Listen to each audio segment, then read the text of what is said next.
Hello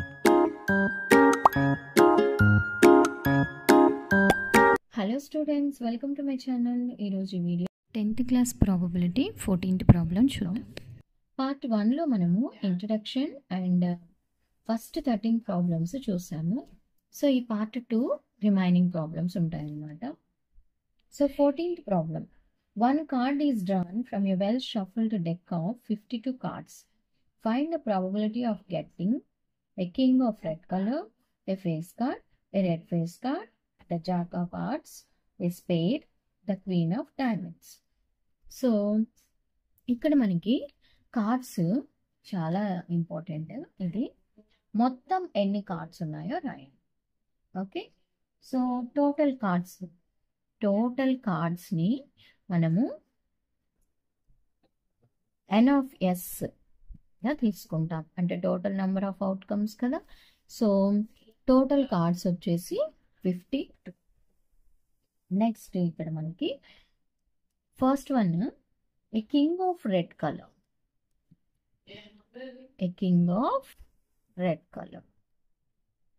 so ఇక్కడ cards అనగానే మనకి టోటల్ 52 ఉంటాయి, 26 రెడ్ ఉంటాయి, 26 బ్లాక్ ఉంటాయి.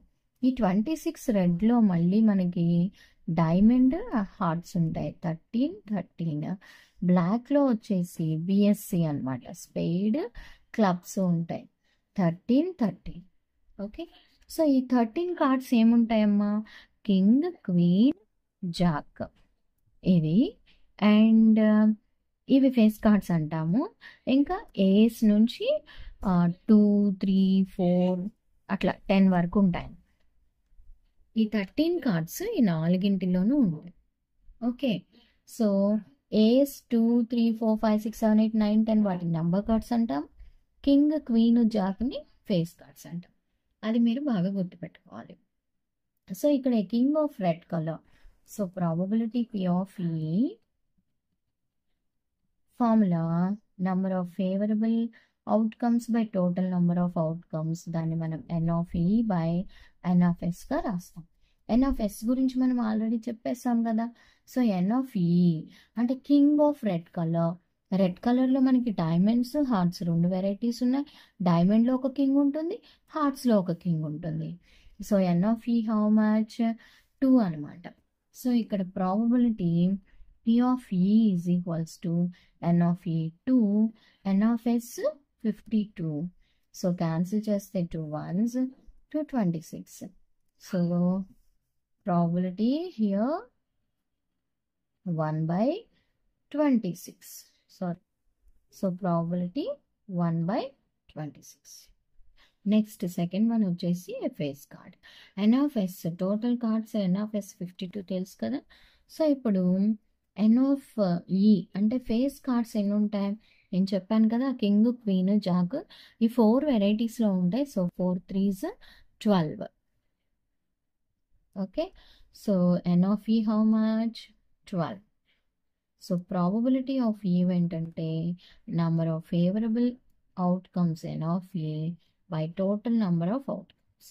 So N of E 12, N of S 52. So cancel చేయొచ్చు మనం. 4 table, 4 3s, 4 1s and 4 3s. So here 3/13. సో మీరు ఎప్పుడు కూడా ఆన్సర్ని హైలైట్ చేయండి. P of E is equals to 3/13. So third one మనకి రెడ్ ఫేస్ కార్డ్. సో ఇక్కడ మనకి టోటల్ 52 ఉంటాయి. ఓకే, 52లో 26 రెడ్ అని చెప్పాను, 26 బ్లాక్ అని చెప్పాను. సో అగైన్ రెడ్లో వచ్చేసి డైమండ్, హార్ట్, ఇంకా బ్లాక్లో వచ్చేసి స్పేడ్, క్లబ్, బిఎస్సి, ఆర్డిహెచ్ అని గుర్తుపెట్టుకోండి. సో ఈ డైమండ్, హార్ట్, స్పేడ్, క్లబ్స్లో కింగ్, క్వీన్, జాక్, ఏస్ 2, 3, 4, 5, 6, 7, 8, 9, 10 ఈ 13 కార్డ్స్ ఉంటాయన్నమాట ప్రతి దాంట్లో. ఓకే, చెప్పినట్టు అనిపించవచ్చు, బట్ ఇది గుర్తుంటేనే కదా we can solve the problem. So that's why నేను చెప్తున్నాను అనమాట. ఇక్కడ ఈ రెడ్ ఫేస్ కార్డ్, రెడ్ కలర్లో మనకి డైమండ్స్ ఉన్నాయి, హార్ట్స్ ఉన్నాయి. సో డైమండ్లో 3 ఫేస్ కార్డ్స్ ఉంటాయి, అట్లాగే హార్ట్స్లో 3 ఫేస్ కార్డ్స్ ఉంటాయి. సో ఫేవరబుల్ అవుట్కమ్స్ అంటే ఇక్కడ 6 అనమాట. So probability of red face card N of E అంటే number of favourable outcomes by number of total outcomes. So 6/52.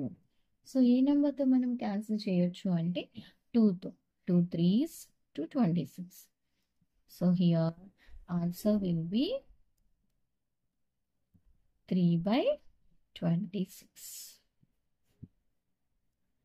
Next problem, the jack of hearts. So again మనకి cards అన్నీ వచ్చేసి 52 ఉంటాయి, red 26 ఉంటాయి, black 26 ఉంటాయి, అండ్ రెడ్లో వచ్చేసి diamond, hearts ఉంటాయి, బ్లాక్లో స్పేడ్, క్లబ్స్ ఉంటాయి. ఈ డైమండ్స్ 13 ఇవి ఉన్నాయి కదా, 13 ఆ 13 కార్డ్స్ ఇవన్నమాట. సో ఇక్కడ క్వశ్చన్ ఏమంటే ద జాక్ ఆఫ్ హార్ట్స్, హార్ట్స్లో జాక్ ఎన్ని ఉంటాయి? కింగ్, క్వీన్, జాక్ 1 కదా ఉంటుంది. So 1/52 will be the answer. Okay, so మనము స్టెప్స్ అయితే రాయాలన్నమాట.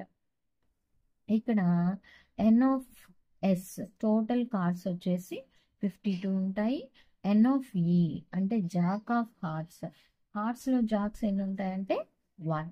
So probability of E is equals to number of favourable outcomes అంటే N of E total number of outcomes. మీరు ఈ స్టెప్ రాసేయచ్చు, ఇక్కడ ఇంకా లేదంటే నెంబర్ ఆఫ్ ఫేవరబుల్ అవుట్కమ్స్ అని కూడా రాయొచ్చు, no problem. Okay, so P of E is equals to N of E 1 and N of S 52. Next, fifth one is spade. Total cards, how much? Total cards అంటే N of S వచ్చేసి 52 ఉంటాయి. N of E అంటే favourable cards అనమాట. ఈ spades ఎన్ని ఉంటాయి? So ప్రతిసారి మీరు ఇది బ్రెయిన్లో అయితే రిమైండ్ చేసుకోవాలి. టోటల్ 52 కార్డ్స్, రెడ్ 26 ఉంటాయి, బ్లాక్ 26 ఉంటాయి, రెడ్లో వచ్చేసి RDH. Okay, diamond, hearts, diamonds 13 ఉంటాయి, హార్ట్స్ 13 ఉంటాయి, బ్లాక్లో వచ్చేసి BSC అని గుర్తుపెట్టుకోండి, స్పేడ్స్ అండ్ క్లబ్స్ ఉంటాయి. ఓకే, సో ఈ 13లో ఈ కార్డ్స్ ఉంటాయి. ఇక్కడ క్వశ్చన్ ఏమంటే a spade. So how many spades are they? 13 spades అనమాట.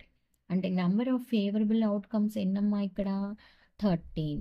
So probability of event P of E is equals to N of E by N of S. So P of E is equals to N of E 13, N of S 52. So 13 ones, 13 fours. So finally probability of a spade ante 1/4. Next 6th question, the queen of diamonds. So ప్రతిసారి మీరు ఇది మైండ్లో remind చేసుకోవాలి. Total 52 cards ఉంటాయి, 26 red ఉంటాయి, 26 black ఉంటాయి, రెడ్లో diamonds 13, hearts 13 ఉంటాయి, బ్లాక్లో స్పేడ్స్ 13, క్లబ్స్ 13 ఉంటాయి. సో ఆ 13 కార్డ్స్ అంటే కింగ్, క్వీన్, జాక్, ఏస్ 2 3 4 5 6 7 8 9 10 ఉంటాయి. ఇక్కడ క్వశ్చన్ వచ్చేసి ద క్వీన్ ఆఫ్ డైమండ్స్ అంటే డైమండ్స్లో ఎన్ని క్వీన్స్ ఉంటాయి? డైమండ్స్లో 13 కార్డ్స్లో ఒక్క క్వీనే కదా ఉంటుంది. Okay, so first total cards అంటే టోటల్ నెంబర్ ఆఫ్ అవుట్కమ్స్ అంటే అవి 52 ఉంటాయి. So number of queens in diamonds N of E ఎన్ని ఉంటుందంటే 1 ఉంటాయి అన్నమాట. Okay, so probability of event P of E is equals to N of E by N of S. So P of E is equals to 1/52. మీరు ఈ formula కూడా రాయొచ్చు, లేదు అంటే number of favourable outcomes by total number of outcomes అని కూడా రాయొచ్చు, no problem.